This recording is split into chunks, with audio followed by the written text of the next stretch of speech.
Hi, and welcome to another episode of Walleye Chronicles, where I bring you guys off the street, come in here, and get you to tell me some fishing stories. Today, I have a guest from Iowa, Jeff Kopaska. How you doing, Jeff? I'm doing great. I How are got your you? name wrong, didn't I? No, it's all good. So tell me, look, we'll jump right into it. Where are you from? Where'd you grow up? I grew up in central Iowa, pretty close to the town of Newton.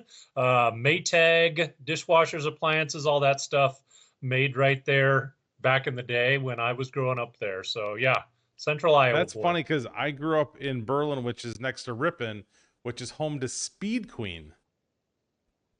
That's pretty funny.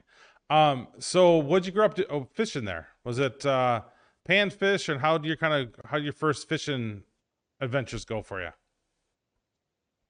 I was fishing farm ponds, and so a lot of fishing bass, some bluegill and stuff like that. But early on, pretty much straight up a bass fisherman. So there's not a lot of water in Iowa, is there? There's not like Minnesota, but 100,000 farm ponds, Oh, across most of southern Iowa. So you can't go more than a couple of miles in the south half of Iowa and not find a farm pond. So that was what I did a lot growing up, was fishing farm so and ponds. are those all like stocked fish or transported? Or how do all those farm ponds get fish in them? So the Iowa DNR used to have a farm pond stocking program, and so we would stock bluegills, bass, and catfish, and do that at low or no cost for the landowner. And so the vast majority of them were stocked. They were stocked, some by the DNR, some by private fish producers. And then, some of them will have crappies and other things that folks might put into them. But yeah, That's crazy. Yeah. Well, I guess that's better than having people just go catch them out of the river and lakes and transport them. yeah, that probably happened some back then, but now that's quite a bit more illegal with all the invasive species and rules about transporting water and things like that. So were they all like your friends' farm ponds, or how did you get access to these places? You live in the country, pretty much everybody. So yeah, it would be a neighbor or somebody that your folks knew or one of your buddies from school, something like that. The access to fish, but not access to hunting, probably, huh? Well, back in the 80s, I'm dating myself now, but back in the 80s, you would go a couple years without seeing a deer. It was way more common for you to be able to go pheasant hunting. You just go knock on a door, and pheasant hunting was the big deal. That's all changed, and now it's big time hunting and a lot of deer hunting.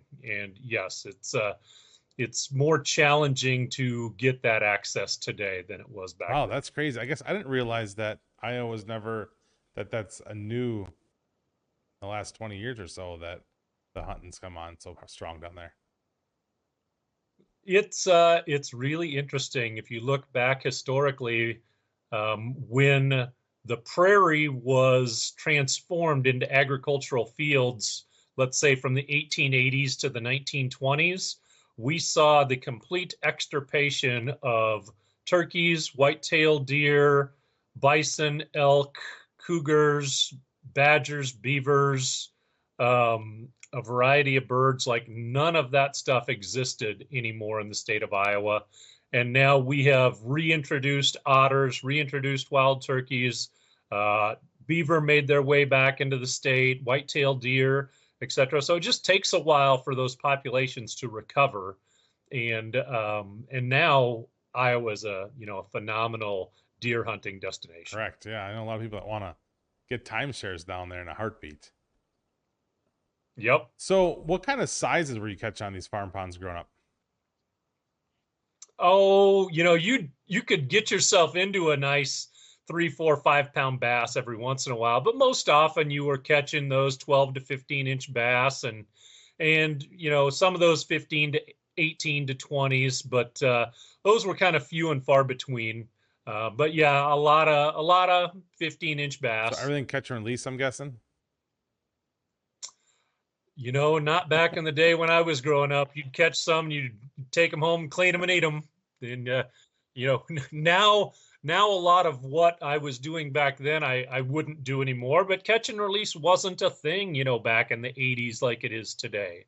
And you went fishing, you wanted to have some fish to eat, so you kept them and cleaned them, and that may not be legal today. What I was doing back then, shucks, it might not have been legal back then, but you were a kid and you were just learning the ropes and learning the Right? rules. It's weird how each generation treats taking fish differently. The younger, I have a young child now, and it's all about taking the picture, put it on a snap story or whatever he's putting it on nowadays.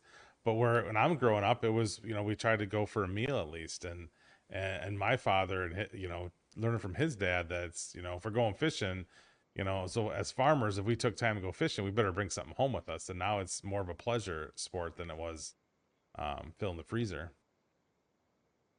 That's very common. And like with my daughters, they still want to bring some fish home to eat. And we like doing that. They're like, Dad, are we gonna keep some of these? I'm like, oh, this one might not be big enough, but definitely there's some of that. My daughters really don't do the snap story stuff quite so much. A little bit, but that's not what they're trying to um, put out for their friends to consume or whatever. So a lot of it, well, I'm guessing was all mostly shore as a kid, or was there little boats in those places to get on and get out in the middle? All shore angling when I was a kid. Nice. So when did you transfer, or was there a time where when you first finally got into a boat and got out of those into the river or into that next spots? Yeah, I was in college and a buddy of mine had a boat up on West Okoboji. And so I went and spent a week with him one summer and kind of got into doing a little bit more fishing there. And then I live here in Ames, Iowa, and I've got some friends with places up in Otter Tail County, Minnesota. And I've been going up there for close to 30 years now. That really is my happy place, and really got into doing a lot more boat fishing and such up there. Had my own boat down here there for a while, maybe a decade ago. I was really into white bass and wiper fishing on some of our bigger reservoirs, and always love crappie fishing and love taking the boat out and going crappie fishing. And right now I've got a fishing kayak that I take out to a variety of places. So all kinds of fun stuff. So you kind of have the best of both worlds. You live in Iowa and you go fishing a ton in Otter County, Minnesota. That's kind of a dream scenario there. I like it. Things work out pretty well. I've fished a lot of places, but Otter Tail, when you got friends and just going to awesome places, it's a lot of fun. Maplewood State Park is a Mhm. really, really special place, and there's a lot of other really special places too. So what was the thrill, not the thrill, but when you got on a boat, what is it? I mean, you grew up shore fishing for a long time, as kids. But then did you always think like if I got in the boat, I'd catch more and more and more because you get the spots you couldn't get to? I probably had that because of some experiences. I remember going fishing with my grandpa, and one time my grandpa got a little bit older, and so he was sitting on the shore, but the landowner, it was a pretty decent sized pond, so the landowner took me out with him. This is probably when I was in college or maybe grad school, and just smacking the crappies. And, I was too young and dumb to know not to outfish the guy whose boat you were in. But that was, one of those special experiences when you're out there in the boat and you're just really on them, and I'm like, this is fun. I should do this more. I should have one of these Right. myself. So what was the first boat you owned? My first boat was a 1956 Rich Line or something like that, about a 13 and a half foot aluminum V-hull that I could outfit for, being being a duck Okay. blind also. It's kind of standard. The 12 to 14 foot V-hull aluminum something is kind of like the standard for all of us when we get started.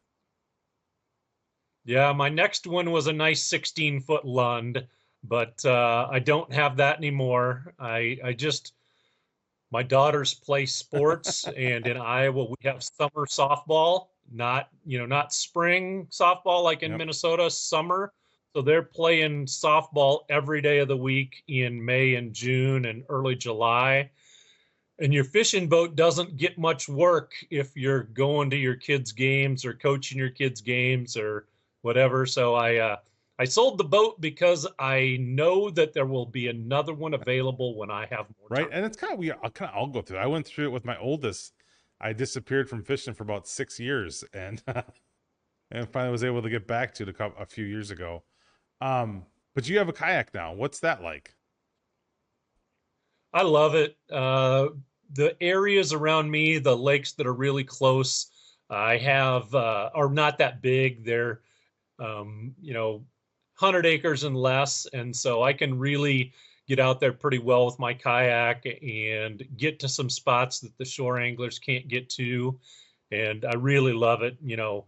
Getting outside and casting in towards a beaver lodge for bluegills and crappies and working the standing timber out in some of these impoundments.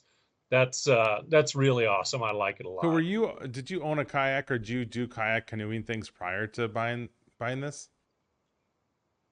So we have 5 kayaks now. At our family fleet, there's 5 of us. We have 5 kayaks, and so one daughter had wanted one because we would go up to Minnesota, and I'd be out in the boat, and she liked going out fishing, but she also liked just going out Mm-hmm. exploring.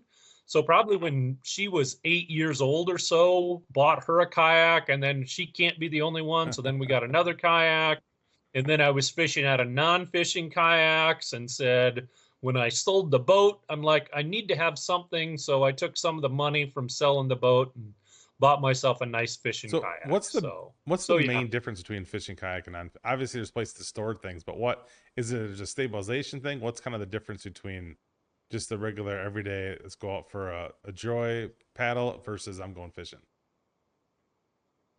It's the stability, the ability to store things.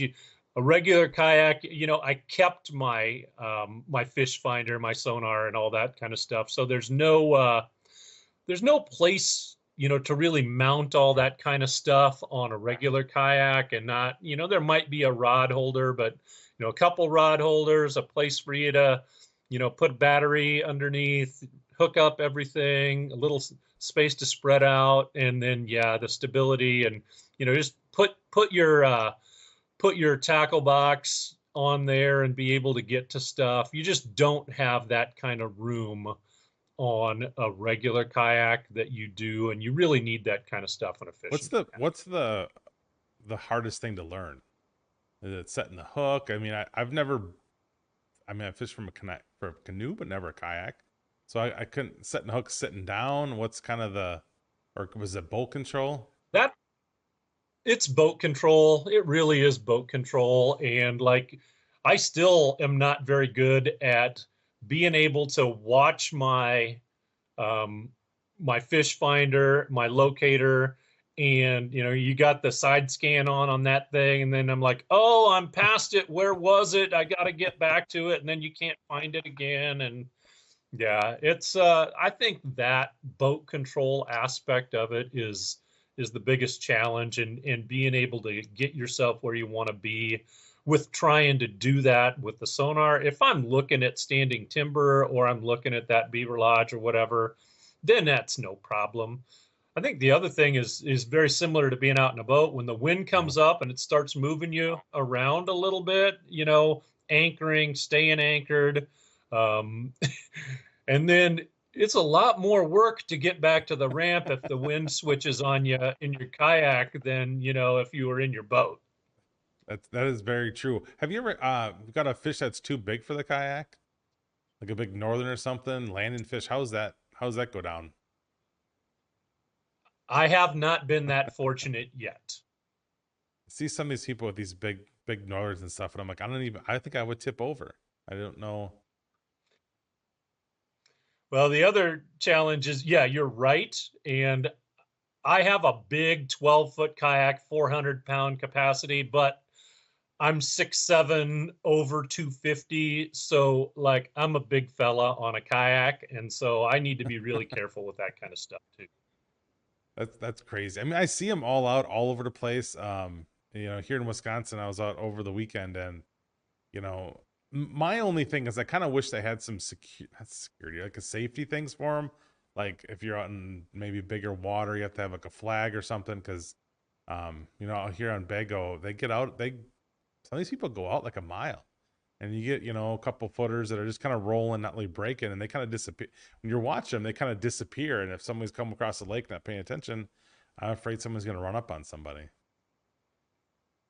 Yeah, I think that those are legitimate concerns. Yeah, because I mean, everybody has the right away, but sometimes some people don't pay attention to others, and it's a very low amount above the water they are. It just that kind of wonders to me if someday we'll have a flag or something on the back. Some do have flags. I think it must be a safety thing in general. I've seen people with flags out, but I suppose if maybe they had a close call, so they had to go with the flag. This conversation reminds me of Caddyshack, Ted Knight and the yacht and that fella in the fishing boat that he just Yep. smokes it. That is true. That is very much true. But yeah, I feel it because I literally saw two people, and they went across a river, a fairly wide river channel, and they were about, I don't know, 100 yards out of the no wake, and I'm thinking to myself, man, if you guys just would have crossed during the no wake, it would have been much safer. But I'm watching four boats come one way and two boats come the other way, and they're right in the middle of all this. I'm just thinking, oh boy, we might have to pull the anchor and go help some people. They get through it, and thank God they were stable. I don't know if I could have been that stable through those waves, but it does make me wonder sometimes. I think the bigger water that you go out on, the more experienced you need to be. I have noticed, I see everybody, the one thing across the board is everybody always keeps their life vest on all the time. A lot of us boat guys kind of take it off once we stop moving, but I've noticed they're on all the time. It's kind of cool. By us, we do a lot of trolling walleyes and stuff, and I see guys that just put their poles out and they just go kayak until they catch a fish, and to me, that's super cool. Yeah, and I'll get back to that life jacket thing. I've got the auto inflate life jacket, and I've had those for years. And back even when I had my boat, if I'm fishing by myself, I always have that thing on. You get the one that's really not too Yep. intrusive, and you just an ounce of prevention, I right? mean, that is true. I mean, we Really spend all the money on these big boats and electronics and poles and $8 a piece lures, spending an extra $50 to get, a nice auto inflate that you can wear all day long. It should not be an issue. That's the route I went because not coming home is a really bad idea. That's true. Yeah, I do notice that when I'm by myself, I do wear it all day. I mean, there's time, obviously, when the waves are rough and the times are rough, I'll have it on all day no matter what, even if wherever. But sometimes I find myself, if I'm out with a group of people, not taking off and enjoying the day. But generally tournament time, it's always on, and then by myself, I generally wear it most of the day. It's a great plan. I think that's great advice for It's kind of like a everybody. seatbelt thing. I mean, Yep. I think you're slightly older than me, but growing up, I didn't have seatbelts, and it took me a while and to understand, my generation to start putting a seatbelt on every time. Yeah, same. Absolutely the same deal. And now it's just Yep. automatic. So moving on. So you tell me about the Midwest Walleye Challenge. Yeah, so here in Iowa, we have almost no natural walleye reproduction, except for the Mississippi River. The Mississippi takes care of itself and is a phenomenal walleye fishery. But habitat changes over time. Our river systems don't have any natural reproduction. Our inland rivers, our reservoirs don't. A little bit in our natural lakes, but not enough to really keep the populations at a level to satisfy the anglers. So we invest a significant amount of resources in terms of staff time and just the cost of raising fish to stock walleyes across the state of Iowa. And we don't have a lot of staff to be able to go out and do a lot of assessing, Okay. right? And so big thing for me is we're investing this money. We want to know what's going on with our investment. Same thing with, your stock market, your 401k, your retirement, whatever. You're investing, you want to know what's happening with. Hey listeners, let's talk outdoor streaming. What is the best outdoor streaming platform out there? Well, it's simple. It's Fixed TV. Not only do they have this great program, but they have all kinds of hunting and fishing shows along with some weaponry shows. So when you get bored and need something to do, get your fix with Fixed TV. And when you're done with that and you have that fix to get out in the outdoors, jump on therealshot.com and get everything you need to satisfy your fix. That you're getting a return on your investment. And if we don't have the ability to get staff out there to assess that investment, how can we get a handle on these walleye populations? And so we started this 2 years ago in 2022 with the Iowa Walleye Challenge, and we ran that for 2 years. It's basically a virtual fishing tournament. You record your catches in an app, and we award prizes to try to get anglers interested to participate. But really, it's also a big citizen science venture in that we're using the data from the anglers to see does what they are catching match up very well with the data that we get when we go out shocking or netting, right? And if it does, then this is potentially a tool that we can use in other places. Because only about 25% of the water bodies that we stock here in Iowa actually get any sampling on them. So if you're looking at 70 or 75% of your systems that you don't have the opportunity to sample, you don't know what's going on in that and with that investment, how do we look at that, right? Well, anglers are going to those places and fishing. And if we can provide a mechanism that we partner with them, and we're also pulling in partners in the sport fishing industry, if we can build this relationship so that they're collecting the data, they're helping us do the monitoring, we can make better management decisions. Where do we need to be stocking? Where do we need to be stocking more? Where isn't the stocking taking? If we're putting fish somewhere and they're not being caught or they're not growing or something's not working, then are we better off stocking elsewhere, doing something different? Do we need to change some regulations? All of this stuff comes into play when you're contemplating the return on that investment. So we did that for 2 years here in Iowa, and it worked pretty well. In fact, we had some really great matchup between our data from our anglers and our sampling data on Big Creek Lake, which is a lake we do a lot of work with in central Iowa. And so we looked at that and said, this is going well. Can we get some other states interested? And I had given some talks at our professional fisheries meetings, and other folks in other states were like, that's pretty cool. We'd like to hear more about that. We'd like to think some more about that.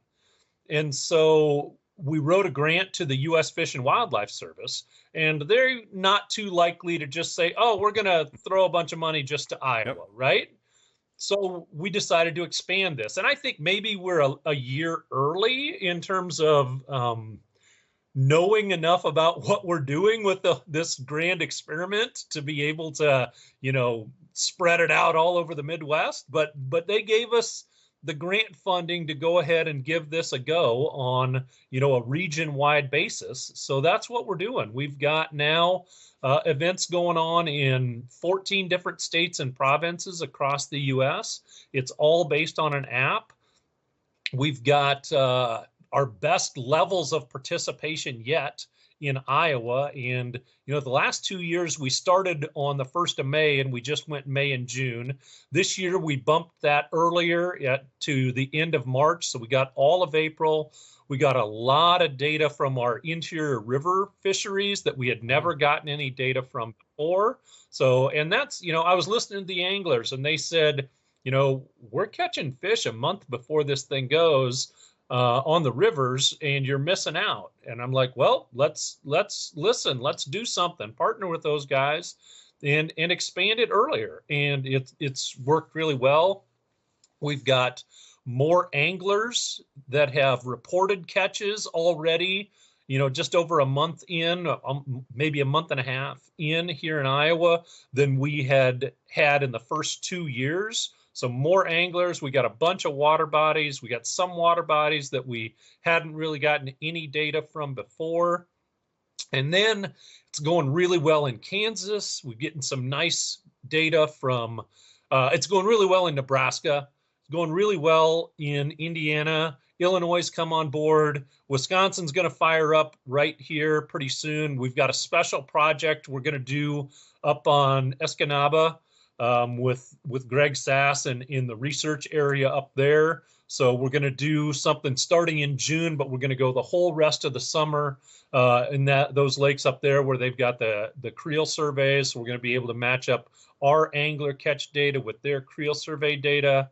And then it's happening, across the region in Missouri, Kansas, the Dakotas, Minnesota, Michigan, Ohio, Manitoba, and Ontario. So we've got this event going on all kinds of places. We've got the agencies really bought in and doing stuff in Nebraska, Illinois, Indiana, and then in that one area in Wisconsin. So developing some great partnerships among agencies.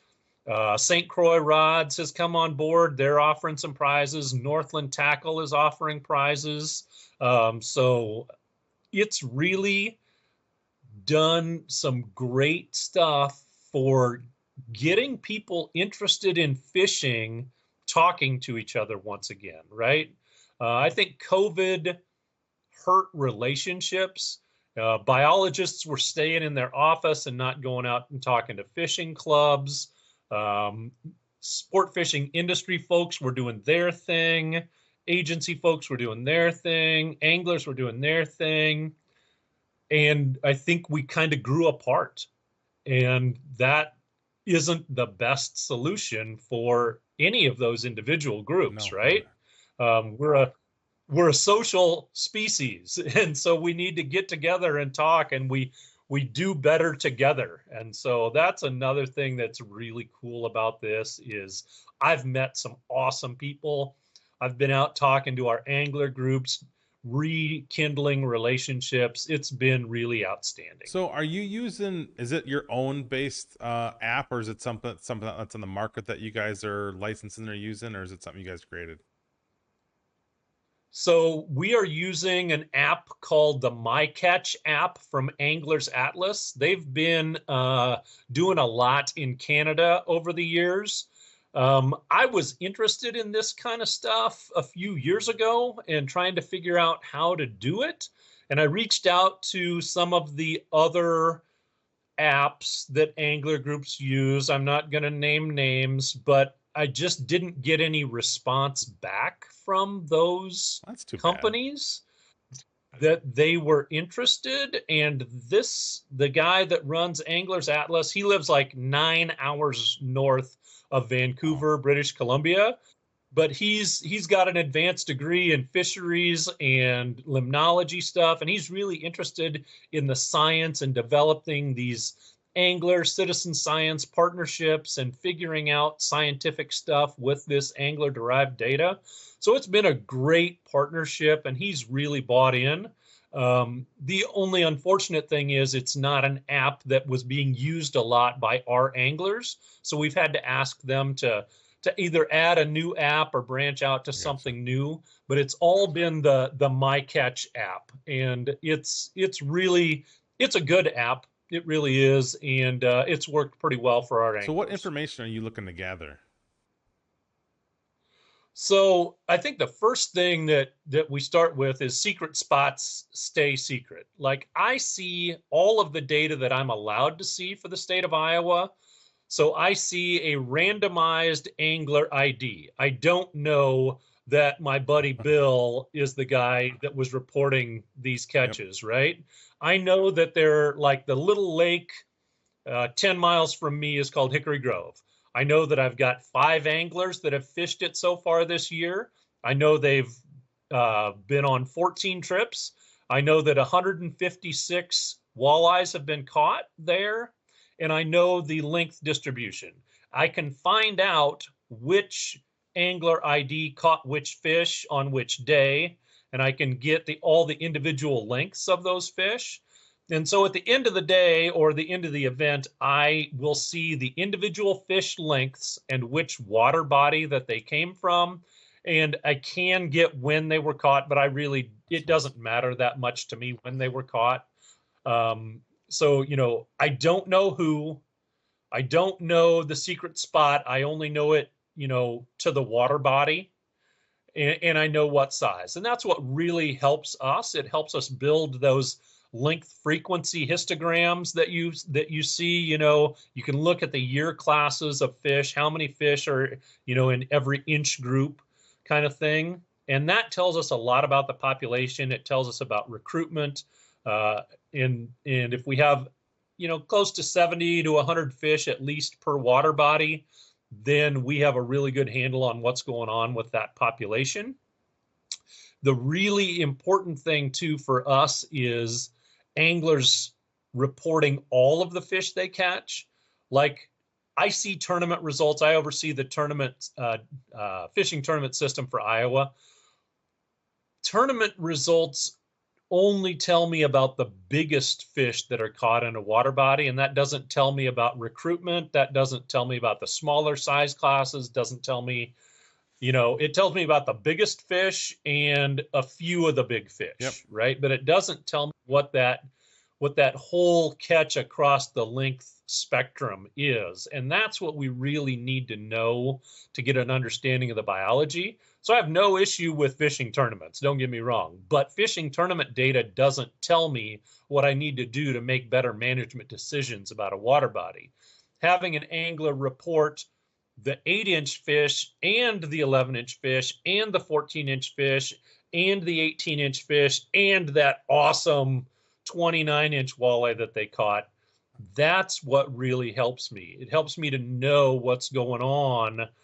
And like when we go out and sample in the spring for walleyes, the immature fish aren't interested in spawning. Like they don't show up in the shallow water where we can net them or shock them. So you don't know much of anything about fish 13 inches or smaller, which are really, that's the next year class or the next Yep. 2-year classes, right? But they do get caught by anglers. So anglers really help us out a lot when they report those catches of those bigger fish and those smaller fish. So we can just see across the board what's going on. Do you think that this way, that obviously you're getting data back, and that must have been just an absolute mind-blowing experience getting so much data back that you normally couldn't get, but is this going to change how management is done through the fisheries? Well, fisheries managers only have so many tools in the toolbox, Yep. right? We can shock fish, we can net fish, we can do creel surveys, etc. But every time you go to McDonald's or the hardware store or Walmart or wherever else, you see help wanted, right? And those places all can pay more than the Wisconsin DNR or the Iowa DNR or whatever. Okay. And so just getting seasonal employees to come out and work for us is a challenge. And getting people to do creel surveys, and creel surveys are expensive, right? And it also, you look at the question that you're trying to ask. A creel survey generally happens on one water body, and you get a picture of all the fish species in that one water body.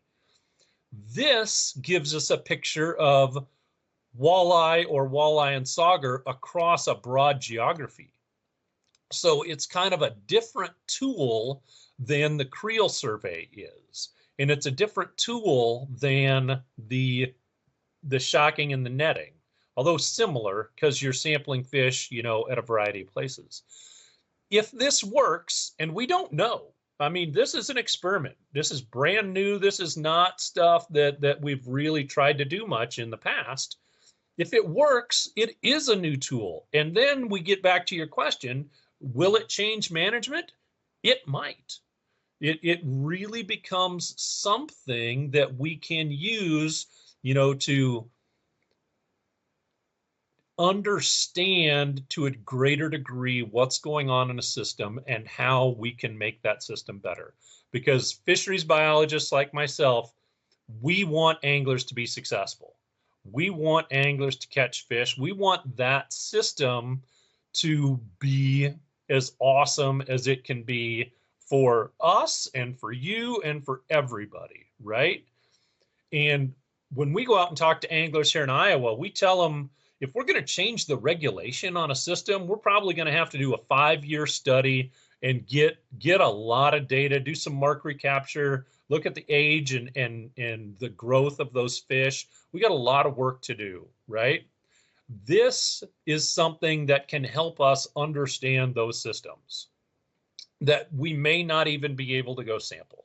And I'm not going to say it's going to change the regulations, but it's a piece of the puzzle that can help us figure that out and potentially improve management, change regulations, maybe address an issue before we would have had an understanding that was a problem in the past. Maybe we do see that there's a missing year class and we need to alter our stocking strategy, move some fish around and get them to a place that's missing a year class that we otherwise may not have known for another year or two when we went out there and did some sampling. So, just maybe an early alert system or something like that. Any of these things are possible, but without something like this, then we don't know. And the more information you have, the better decisions you can Do you make. think there'd ever be something along the lines where it's, what's the, trying to think of the name of it, but there's, in Wisconsin, we have a survey before we buy our duck license that we have to take every time door to the HIP. Yep. Is it HIP certified? Yep, yeah. It's HIP. It's HIP. Do you think there'd be a time when there's something along those lines, or this kind of fits in that world, or is that kind of the same thing that they're looking for? So I think that your level of harvest, like with duck hunting and some of those other migratory birds, you might have a few individuals that are harvesting hundreds of fish, but I think anglers are less likely to remember specifics about individual days, right? Gotcha. I had an angler ask me, why do I have to use the app? Can't I just tell you what I caught? And I said, people tell me things all the time, right? And I don't necessarily have the time, the ability, the assistance to go through a bunch of angler diaries. If we were handing out booklets for you to write things down, somebody still has to enter that in, right? Or let me just tell you how many, the size of the fish I caught. Well, if you take the picture of the fish on the board, then we eliminate a lot of that other type of potential error being introduced. Because you got your phone, 90% of us always have our phone with us when we're out on the boat anyway, or wherever, as we all love to post pictures of this great fish.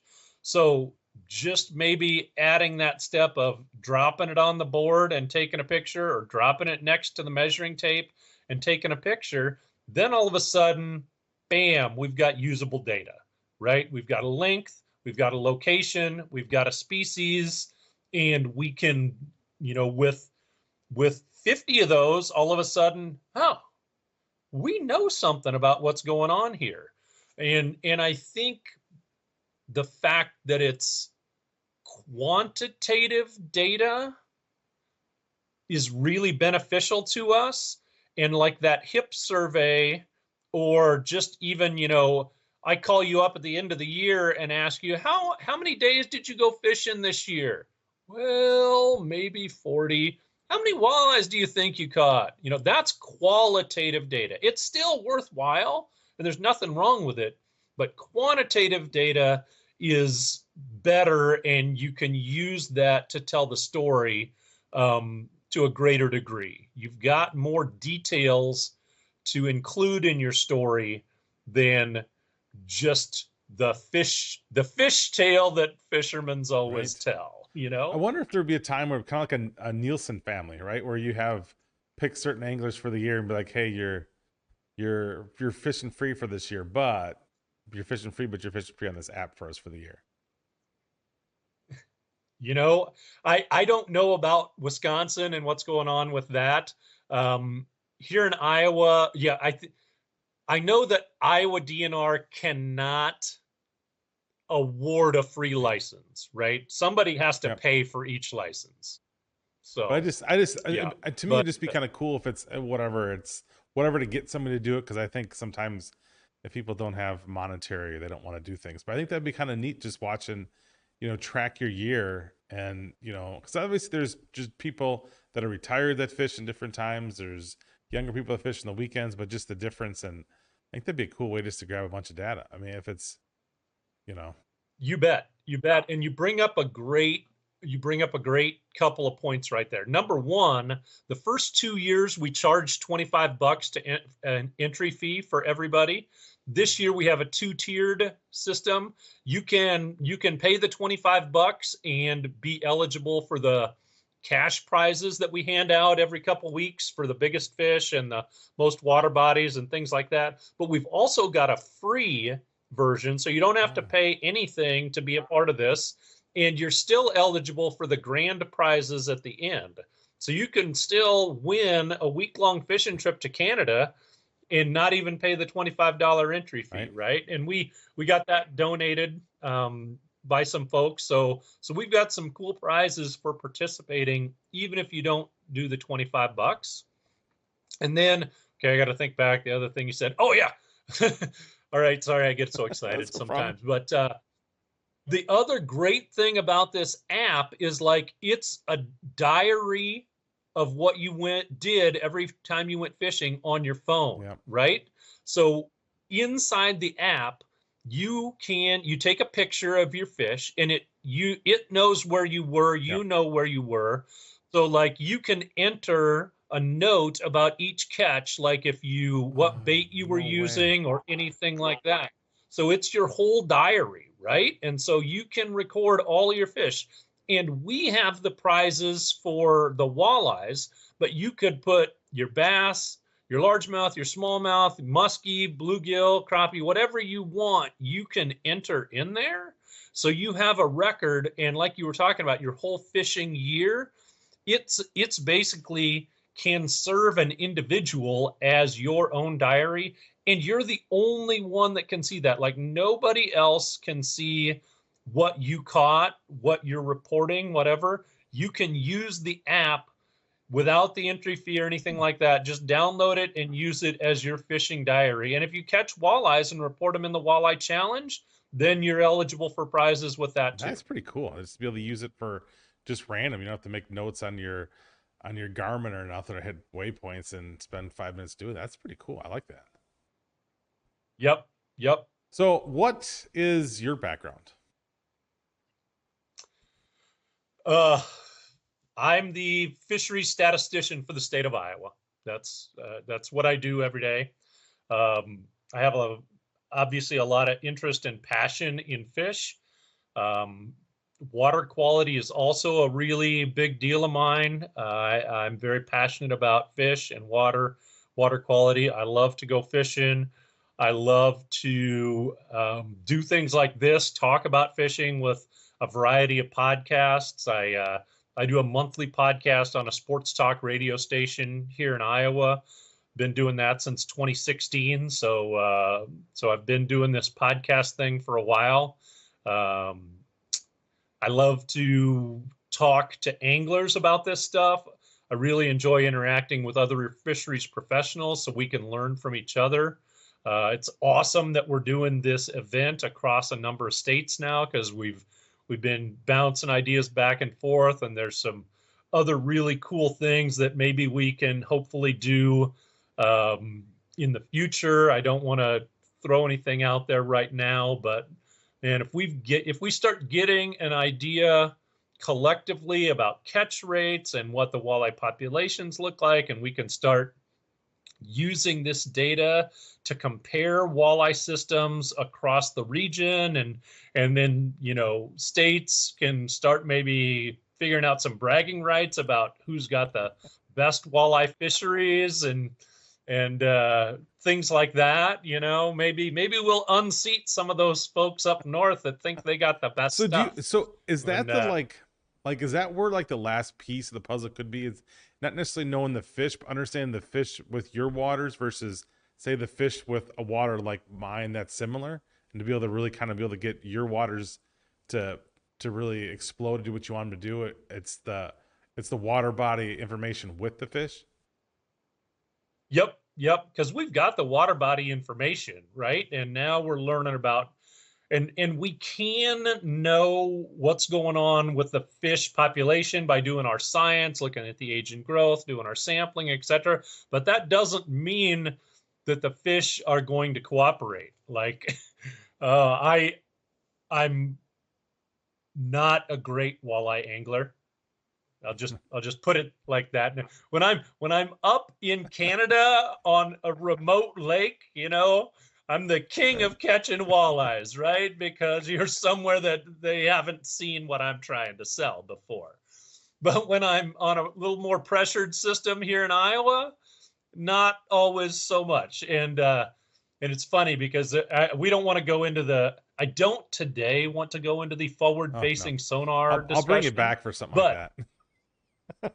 but uh, but as a fisheries biologist, one of the really painful things in your existence is you went and shocked that lake last night or a couple of days ago, and you saw all the fish and exactly where they were, and then you go back and try to catch them, and you know that's where they are, and you cannot get them to bite.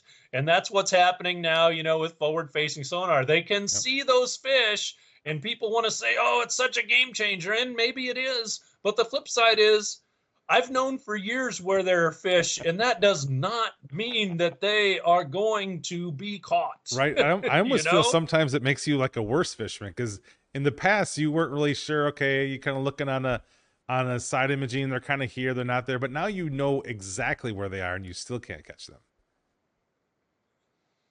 It's a thing. It really is a thing. So that, getting back to my point, you know, we know about the water body, and, you know, like the Secchi depth, how clear it is, how many plants there are. We know about the fish population. You don't always know about whether you're able to catch those fish or not. And so it's another great thing to be able to do some of those comparisons. The catch rate on Big Creek in central Iowa is this. The catch rate on Escanaba is that. The catch rate on Ottertail is something else. The catch rate on Shelbyville in Illinois is something, you know, but if anglers are going to all these places and doing all this stuff, and we have this same level of comparison, things get fun, right? You can actually learn just so much. And that, I think I'm inquisitive by nature. I'm a research scientist. That's what I do. I want to figure things out. And natural systems are incredibly tough to figure out. Like, managing a forest is easy because you can see the trees. Think about managing a fishery where they're all hidden and moving, right? So that's hard. So what made you want to get into the fish world? You got to be passionate about something. And like I say, I'm passionate about water quality, and I love to fish. So that's probably it. And good at numbers or whatever. So yeah, What do you, it was a natural fit for what I care about. so I'll get into water clarity a little bit with you. So what is the biggest harm currently for water clarity? I know a lot of places are getting rid of farm runoff and things like that. See a lot of that around our area where they're doing a lot of watershed work. Is that one of the big keys to kind of cleaning some of our water systems up? Hey listeners, let's talk outdoor streaming. What is the best outdoor streaming platform out there? Well, it's simple. It's Fixed TV. Not only do they have this great program, but they have all kinds of hunting and fishing shows along with some weaponry shows. So when you get bored and need something to do, get your fix with Fixed TV. And when you're done with that and you have that fix to get out in the outdoors, jump on therealshot.com and get everything you need to satisfy your fix. It's really interesting that we talk about this. Like, we just had a couple of big rain events, so as I drive around the landscape here in Iowa, all of our rivers look like chocolate milk, and that does not bring me to a happy place. I had some friends that did a research study. They worked for a water treatment plant in Des Moines, and so they had data about the amount of turbidity or suspended sediments in the intake water from the river for like 100 years, right? Just the records in the water plant, right? And so the degree of sediment in the water, like prior to the Dust Bowl, was incredibly high, right? And then soil conservation kind of took hold after the Dust Bowl in the 30s. And so you saw this drop of the amount of sediment from the 30s to then like the 1980s. And it stayed pretty flat from the 30s to the 80s. And then we had the farm crisis and we had CRP. And then we saw another big drop in like the 80s. And it's been pretty similar from the 80s until now. A really interesting thing that we haven't like pulled all the data together yet, but Iowa was historically known to be like, oh, you go to Iowa to catch bullheads, right?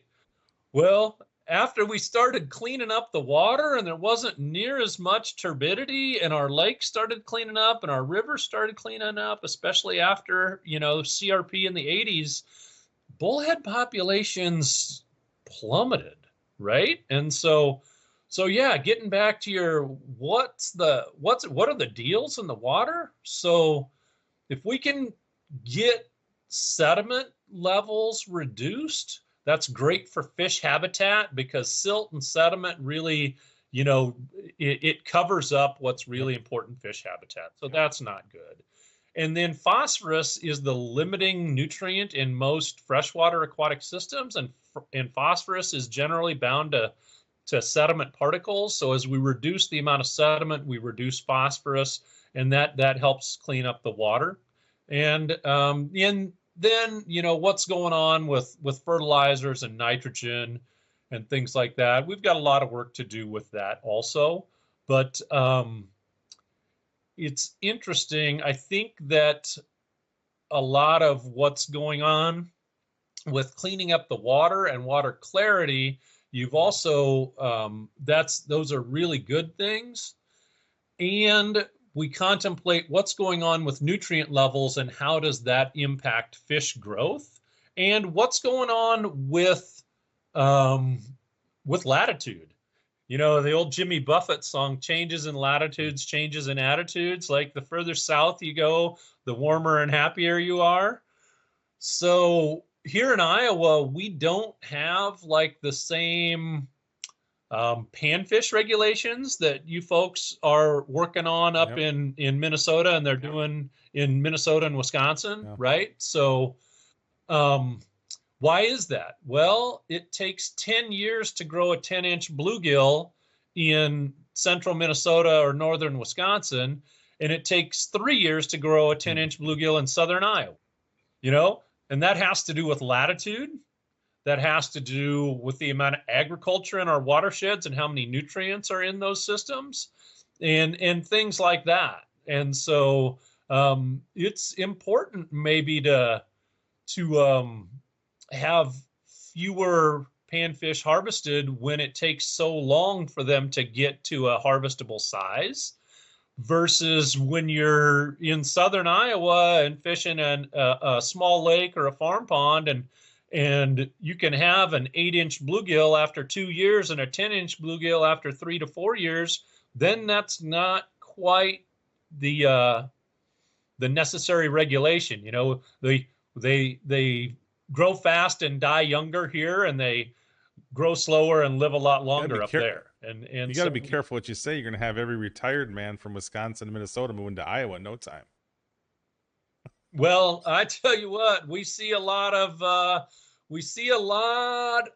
out-of-state vehicles at certain water bodies in southern Iowa already. So, or if you're familiar with Iowa geography, Dubuque is just south of La Crosse, right? And we see a lot of cars from Dubuque down in southern Iowa early in the year. So zebra mussels. Yeah, So they clean water, correct?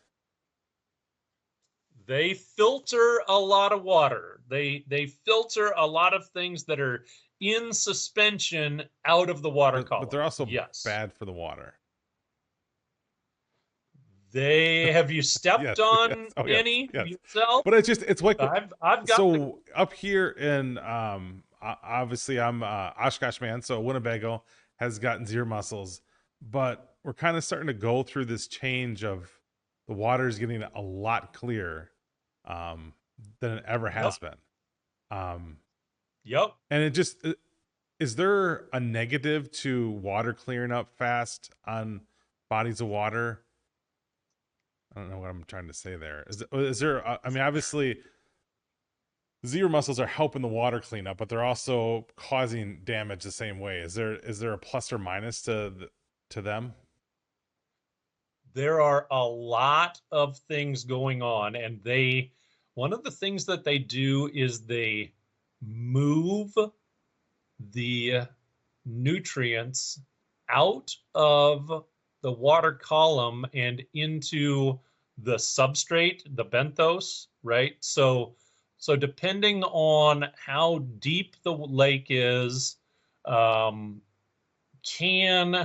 aquatic macrophytes grow in those spaces where the zebra mussels are moving nitrogen and phosphorus from the water column into the substrate? Can those plants be there to utilize those nutrients?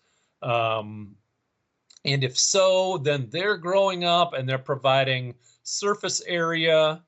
You know, if the lake was pea green and now it's clearer, but you've got plants, you know, there's a lot going on. And I think we just need to understand a little bit about what's going on in the ecosystem and the biology. I'm not going to say that zebra mussels are a good thing because they're invasive. They've jumped into this niche space where we used to have a lot more of our native freshwater mussels that could do the same job. Those things got impacted by water quality problems over the last century or two. You know, they probably had the same capacity to filter that water 100 years ago that the zebra mussels have now, but we did things that reduced their populations, and zebra mussels have jumped in to fill that. It would be way better if we did the right things to clean up that water versus the zebra mussels doing it.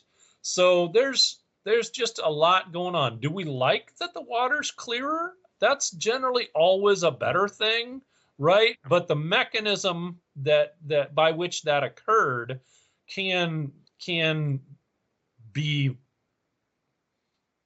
bad. And let me use another example. We recently had a fertilizer spill in southern Iowa, right? Okay, so basically a number of tons of anhydrous ammonia was spilled into a river. And that sterilized the river for 60, 70 miles all the way down to the Missouri River, killed over 750,000 fish. The water's clear. Or it was until all this rain Yep. happened, right? Because everything got smoked. And that's not the mechanism by which we want the water to be clear. That makes sense. So, yeah. It's just the weird, odd thing that's happening that, I don't know, it's just weird to me. It just, Winnebago's always been kind of a stained lake, and now you go out there and you're looking down 10 feet and seeing the bottom, and it just kind of throws everything for a loop. Yep. Yep.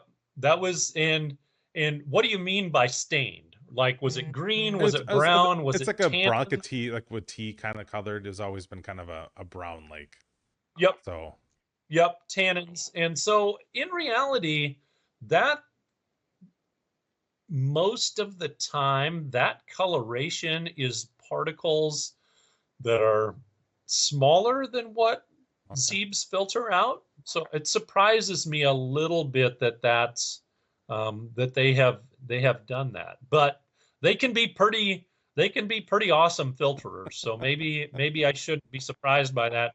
That's outside of my experience because we don't have lakes that are those colors Okay. here in Iowa. So I haven't experienced. I know I've been, to lakes in Canada and such that are those brown tea color Yeah, that's lakes. crazy. So maybe I shouldn't be surprised that it's just outside of my experience. We just got to get a zebra mussel that's not sharp. Well, they kind of maybe call those Asian right. carp. And again, they are also fantastic filter feeders and not very good for the systems in which we So find one them. last question for you here. Or I'll have a couple for you, but what are we doing a good job identifying bad invasive species coming in to our waterways in general? We are doing a pretty decent job monitoring for the expansion of them and trying to slow that down, mitigate, doing what we can do.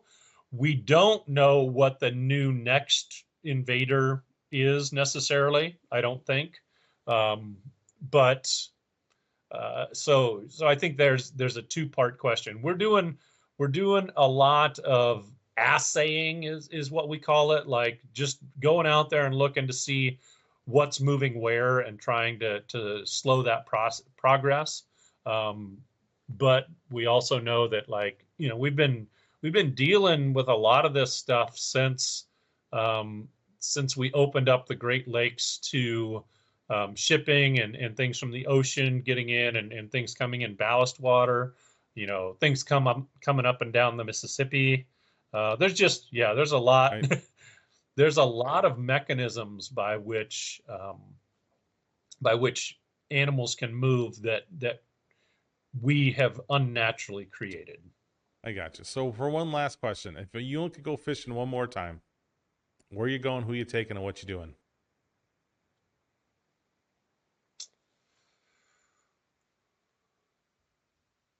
Last time Last ever. time ever. Taking my buddy Hank. We're going up into Canada. We had been there 15 to 20 years ago. We went there this last summer because we wanted that chance to go to that special lake again. And so we're going to just a little bitty lake that we've got a portage back into and haul our canoe and little 12-foot boat on our shoulders and catching walleyes and northerns and hoping to catch that, that 20 plus northern. Awesome. That's, yeah. I can picture. I did it last summer for the first time in 20 years. And if I only had one more chance, that's what I'm doing again. That's awesome. Well, thanks for being on. I would bet, love to catch up with you down the road and do some more stuff, because just getting into, like, we could go on for, I could talk for an hours or listen to you talk for about an hours. because it's all good stuff, and it's, the future of what we have, and just the idea of fishermen playing their part of helping. We all complain about what each DNR is doing for our fisheries and stuff, and if we could, maybe put up a little, put ourselves behind it and help out a little bit. And if it's recording the fish, I think that is an awesome way to go, an awesome way that the future could help us monitor the fish, and everybody's kind of involved then. Absolutely. Have the folks that are listening to this, jump on your phone and your Google Play or the App Store, whatever, My Catch, sign up for the Midwest Walleye Challenge, or it will actually be, you'll sign up for like the Wisconsin Walleye Challenge or Illinois, Minnesota, wherever, each one individually. You can do it for free, or you can do the $25 and just play a part in helping manage these fisheries and doing the best that we can all do collectively to understand what's going on in these systems. Awesome. Thank you. And if you're looking to be an episode of Walleye Chronicles, hit me up on my social at Matt Snell or Smile and Fish on TikTok. And remember, there's two things you can do every day to improve someone's life. One is give them a smile, and two, take them fishing.